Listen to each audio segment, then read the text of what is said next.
لنا والله بيغفر لنا ان شاء الله. واخر دعوانا الحمد لله رب العالمين، ربي يصلح حالنا ان شاء الله. هاي فالوقت يوصل وقت الحاج مختار ما تنساش ترقد ثاني ها 24 انتهى الوقت. ده مساء هاي اللي عنده سؤال اللي عنده كذا يوجدوا بما ترجم. Bon, pendant que je vais traduire ce que l'imam vient de dire, si vous avez des questions, préparez-les, surtout sur le sujet de ce soir. Voilà, même si vous avez des questions. الحديث سيفضيناه إن شاء الله الأسبوع القادم نشوفوا الحديث الثالث إن شاء الله. Très bien, donc préparez vos questions en tout cas, on a un peu le temps. Je vais essayer de vous transmettre ce que l'imam a dit, de mon mieux. Hier, ça fait rappeler, demain, Inch'Allah, il y a une prière mortuaire. Après le Dhuhr, il y a une prière mortuaire. Donc le matin, on va aller laver le mort. Et la c'est un sujet, j'aimerais bien le transmettre avec autant d'émotion que l'imam l'a transmis. Mais j'ai pas l'éloquence qu'il a, malheureusement. Il insiste sur le fait qu'on doit y aller, absolument. C'est une chose qu'il m'a dit tout à l'heure, justement, juste après le Dhuhr, on s'est vu. Et il m'en a parlé, il m'a dit c'est un truc qui l'a choqué ici en France. Par rapport dans les pays musulmans, les gens ne s'occupent pas du tout de la prière mortuaire. C'est vrai que c'est une chose secondaire, mais à un point. Et ça, c'est une chose qui l'attriste profondément. Pourquoi? Il y a une raison. Parce que justement, on doit être solidaire. On doit être solidaire les uns envers les autres. Et on doit assister à l'enterrement d'un de nos frères. Vis-à-vis de la famille du défunt. Et par rapport au fait que si c'est pas nous, ce sera qui?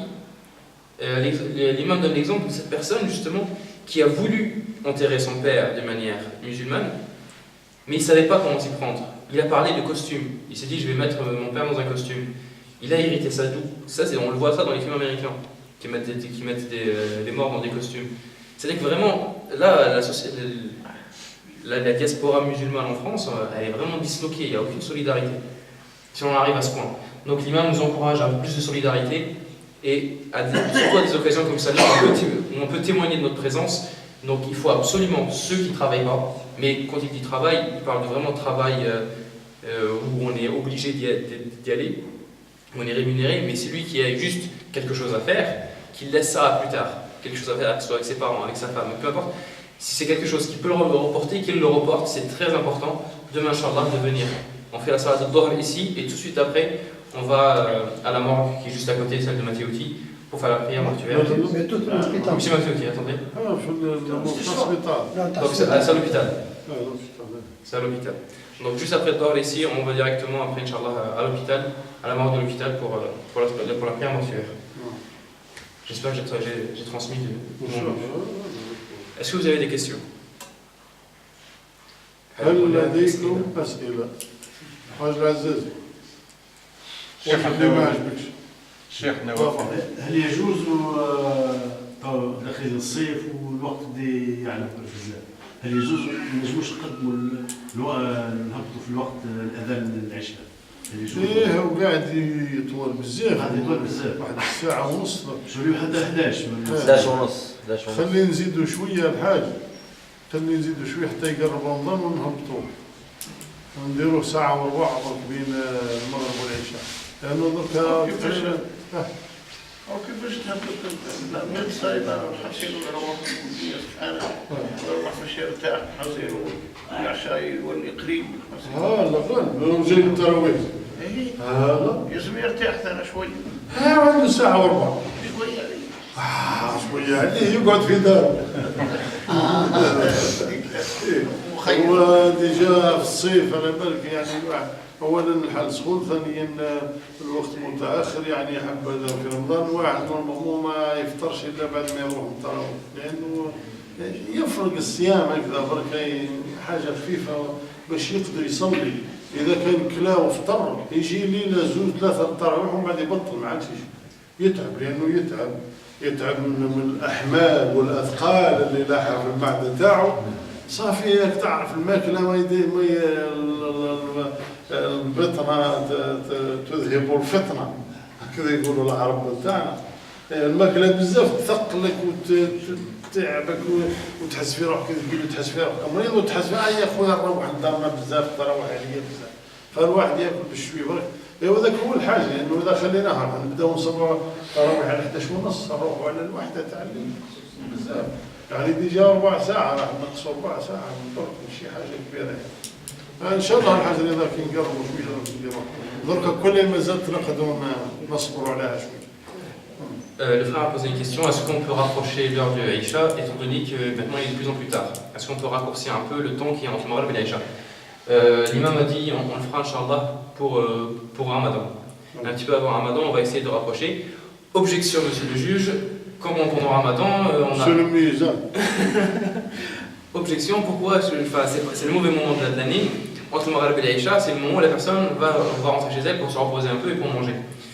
L'imam dit justement, il donne son avis et il nous dit vaut mieux justement ne pas trop manger tout de suite après le Maghreb, vaut mieux manger léger, et il est préférable de ne pas quitter la mosquée avant le Tarawih, faire d'abord Tarawih ici après de partir, parce que sinon, si on rentre et qu'on mange bien et qu'on revienne, on n'aura plus d'énergie. Toute l'énergie elle sera dans la digestion et on tiendra 2-3 jours, mais après ce sera vraiment trop pénible de rester pour le Tarawih. Est-ce que vous avez d'autres questions? شيخ النوافل كان 12 النوافل 12 ركعه تاع الظهر قبل الظهر.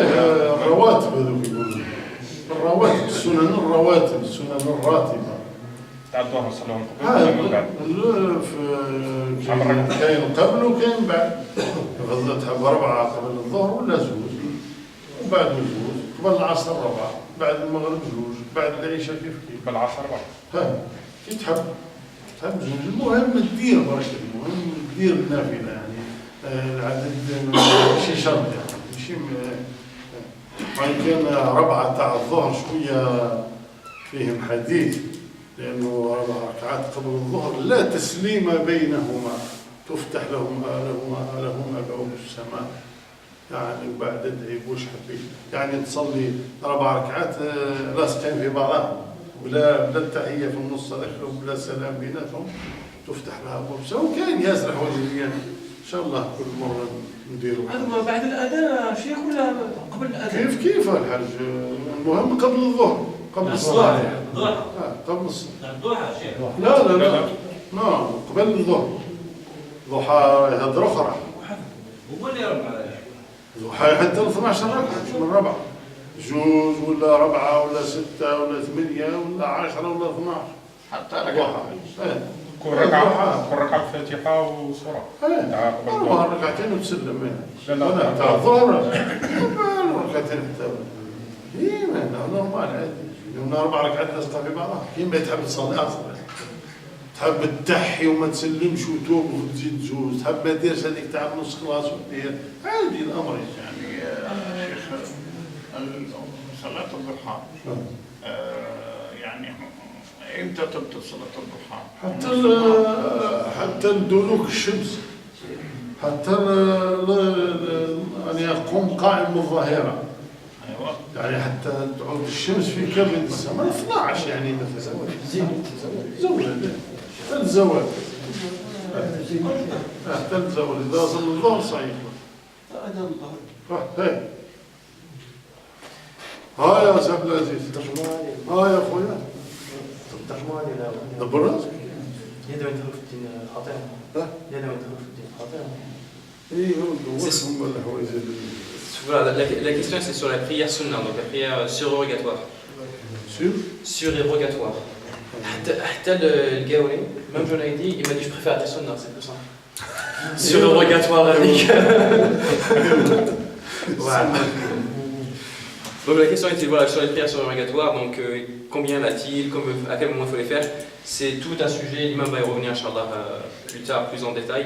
On a parlé juste de celle avant Dohr.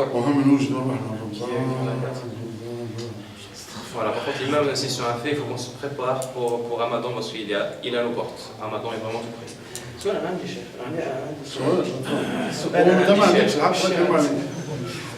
Vous me permettez que je pose une question?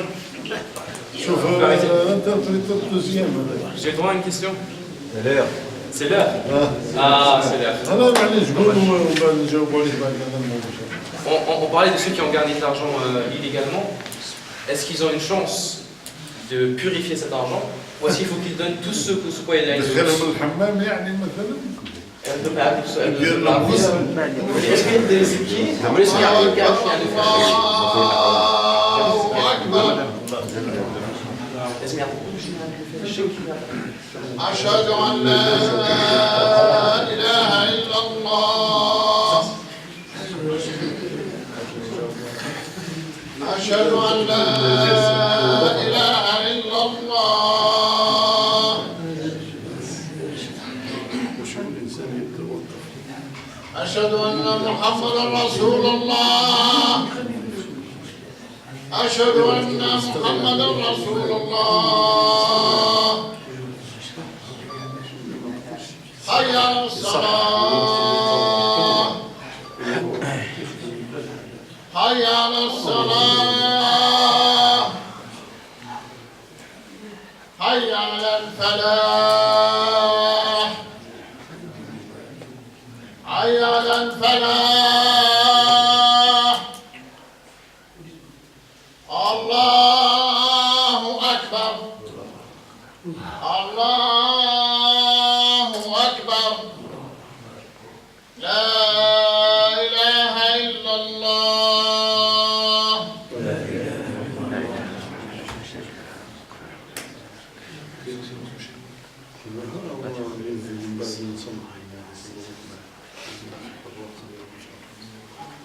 عمي الانتربريتور طرح سؤال على قال